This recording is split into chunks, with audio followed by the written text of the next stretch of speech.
자, 그리고 학교에 따라서 선생님에 따라서 나올 수도 있고 그렇지 않을 수도 있는 농도에 관한 문제. 그러니까 우리 학교는 안 나오길 바라면서 기도를 하고 이것은 안 봤으면 좋겠어요 라기보다는 배워야 한다면 그래서 기회가 왔을 때 꼭 알고 넘어갈 수 있도록 합니다. 알겠죠? 농도라고 하는 것은 용액의 진한 정도예요. 뭐라고? 농도라고 하는 건 용액의 진한 정도라고. 얼마만큼 진하냐? 쉽게 얘기하면 엄마께서 된장찌개를 끓여주셨는데 이게 짜냐? 싱겁냐? 이걸 묻는 거예요. 진하면 짤 거고 싱거우면 묽으면 싱겁겠죠. 맞아요? 그러면 뭐 적당히 내 입맛에 맞게 짜면 물 붓고 싱거우면 된장 더 넣어서 먹으면 되잖아요. 일상생활 하는데 전혀 문제가 없는데 이걸 왜 합니까? 라고 이제 거꾸로 물어본다면 여러분들은 일상생활을 하면서 이거를 농도를 맞추기 위해서 몇 퍼센트의 농도를 맞출 거야. 여러분들이 막 연구원이 되어서 막 이런 것들을 실험하는 그런 상황이 아닌 다음에야 생전가야 그런 일이 벌어지지도 않을지도 몰라요. 그런데 이런 내용을 통해서 여러분들은 어떤 문제 상황에 논리적으로 접근할 수 있는 그 생각하는 능력을 키워가는 겁니다. 지금 공부하고 있는 건. 그러니까 이 농도가 이런 뜻이로구나 라는 것을 아는 게 첫 번째가 될 것이고 용액의 진한 정도를 얘기하는 거예요. 그 용액의 진한 정도를 어떻게 나타내도록 했냐면 백분율로 표시하도록 약속을 했어요. 그 약속은 이 문제를 해결하기 위해선 여러 사람들이 같이 사용하고 있는 것이기 때문에 기억하고 있어야 됩니다. 그래서 농도라고 하는 것은 여기서 이제 선생님이 용액 얘기하고 용질 얘기하고 용매 얘기하고 이러면 더 어려울 수 있으니까 간단하게 소금물로 이야기하도록 할게요. 소금물이 용액입니다. 녹이는 물질을 우리는 용매라고 해요. 물을 가리켜서 얘기하죠. 그러면 이 소금물의 농도라고 하는 것은 전체 소금물의 양 속에 소금물의 양이에요. 소금물의 양분의 무엇의 양? 옳지. 소금의 양입니다. 녹아있는 소금의 양. 그 다음에 곱하기 100 하면 그것을 백분율로 표시한 거니까 바로 소금물의 농도가 돼요. 이때 선생님이 이제 어느 제자를 만나든지 항상 하는 얘기 중에 하나가 예를 들어서 물 100g에 소금 100g을 녹이면 이게 몇 퍼센트게? 라고 물어보면 흥분하는 어떤 학생이 100분의 100이구만. 그러니까 이거 100%요. 세상에 어떤 용액도 100%일 수는 없어요. 그러니까 물론 원액 자체가 100%일 수는 있지만 지금 어떤 것을 무슨 물질에다 녹여서 만든다라고 하는 것은 아주 작은 차이만큼이라도 녹여야 되기 때문에 용매라는 물질이 존재할 수밖에 없습니다. 그러니까 100%가 되기 위해서 순수하게 소금 자체가 100%인 거지 거기에 물에 녹였다고 한다면 물 때문에 100%가 순도 100%가 될 수는 없어요. 지금 뭔가를 녹인다라고 했을 때는. 그럼 얘가 몇 퍼센트일까? 물 100g과 소금 100g. 물 100g에 소금 100g을 싹 녹이게 되면 소금물의 양이 몇 g이 되는 거야? 소금물이 그렇지 200g이 되는 거예요. 그럼 요때가 되면 또 어떤 제자가 그런 얘기를 해요. 선생님 소금이 눈에 안 보이는데요? 녹여서 안 보이는 거지 그게 사라진 건 아니죠. 그럼 당연히 무게의 영향? 당연히 미치죠. 물이 있었는데 물 100g 담아놓은 그릇에다가 소금 100g을 퍼부었어. 그리고 나서 녹였어요. 소금은 사라지고 눈에 안 보이지만 요 사이사이에 다 껴있어서 무게에는 당연히 영향을 미치죠. 그래요. 달라집니다. 신기해요.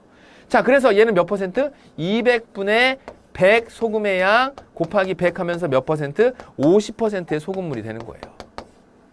이해됐어요? 자, 그러면 요 내용을 따라서 소금물의 농도 구하는 것은 소금물의 양분의 소금의 양.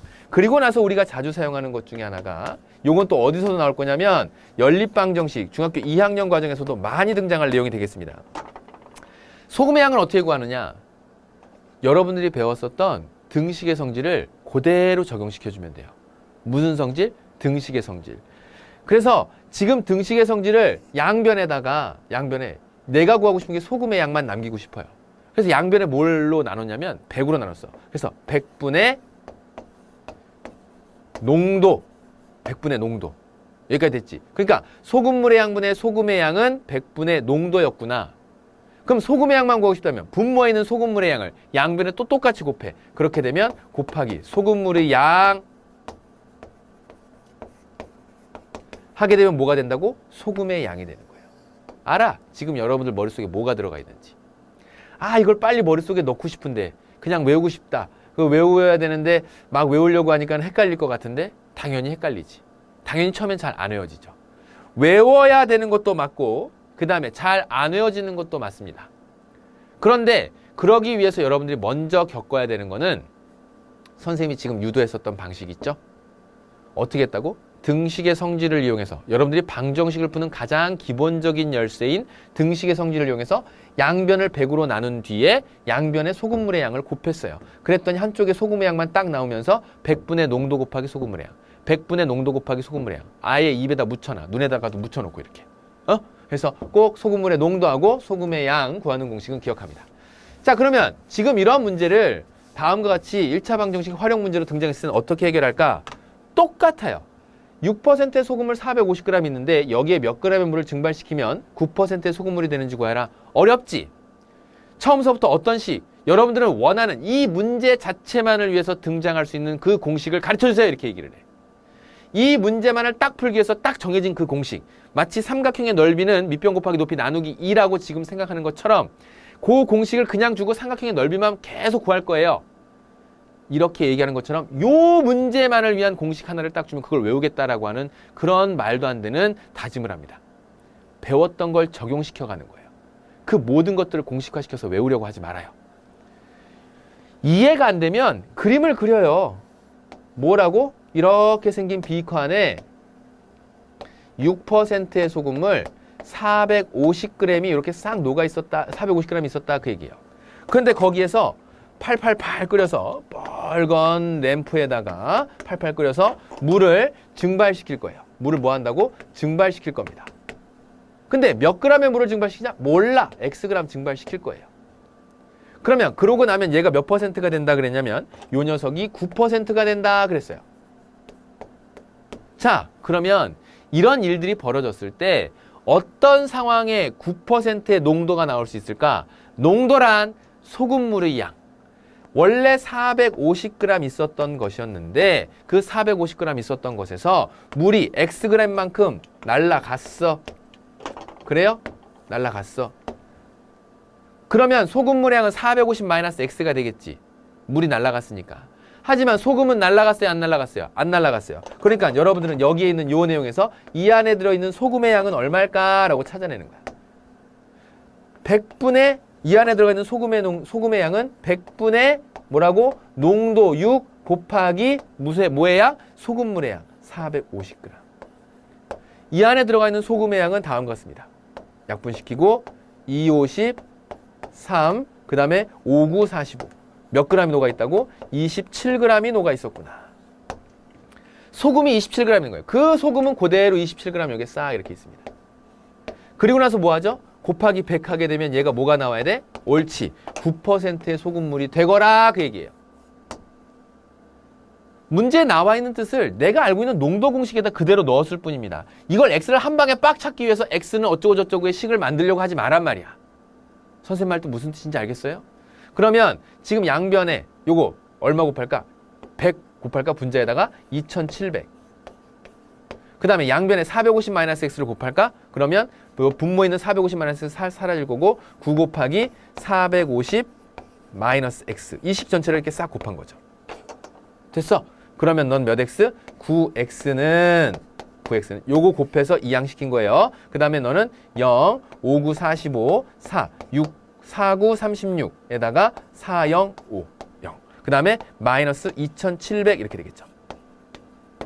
됐나요? 그러면 4050에서 2700 빼내게 되면 빼봅시다. 0, 5, 그 다음에 10에서 7 빼는 거니까 3, 그 다음에 너는 얼마? 1, 1350. 9x가 1350 이렇게 나오네요. 1350을 뭐로? 9로 나눠보죠. 9로 나눴더니 9일은 9, 그러면 넌 45, 5, 9, 45, 150g 이렇게 나오네. 그래서 x는 얼마? 150g입니다. 그러니까 날려보내야 하는 물의 양이 얼마라고요? 옳지, 150g입니다. 이렇게 찾는 거죠. 조금 어려웠나요? 식까진 만들었나요? 선생님이 이렇게 묻는 이유는 이거야. 학생마다 선생님 저는 문제를 어떻게 이해해야 될지 모르겠어요. 문제 이해가 안 돼서 이걸 모르는 학생. 선생님, 저는 여기에 있는 식까지, 그림까지 문제의 뜻은 이해했는데 어떻게 식을 만들지 모르겠어요. 그래서 요것이 안 만들어져서 틀리는 학생. 선생님, 저는 식을 만들었는데요. 식을 만들었는데 이걸 어떻게 풀어야 될지 모르겠어요. 이게 굉장히 식이 복잡해지더라고요. 2700도 나오고 막 이렇게 해서. 그래서 이거 이하로 풀리지 않은 학생. 또는 저는 여기까지 풀었는데 여기에서 계산 실수로 틀리는 학생. 각자마다 자기가 모르는 부분이 다 다를 수 있습니다. 그런데 통틀어서 우린 뭐라고 얘기해? 몰라요! 이렇게 얘기한단 말이야. 이거 모르는 문제, 모르겠어요! 이렇게 얘기를 한다고. 그쵸? 그러다 보니까 일일이 이걸 하나하나 다 설명하면 내가 굳이 알아야 되는 부분인데, 아니면 이 정도 알고 나머지를 만들어서 풀 수 있어야 되는데 그걸 놓친 채로 공부하기 마련이죠. 이 얘기를 하는 것은 여러분들이 연습장 내지는 풀이노트에 자신의 풀이 과정을 꼭 정리해보는 연습을 하도록 합니다. 그래야 내가 모르는 곳이 어디인지 알 수 있어.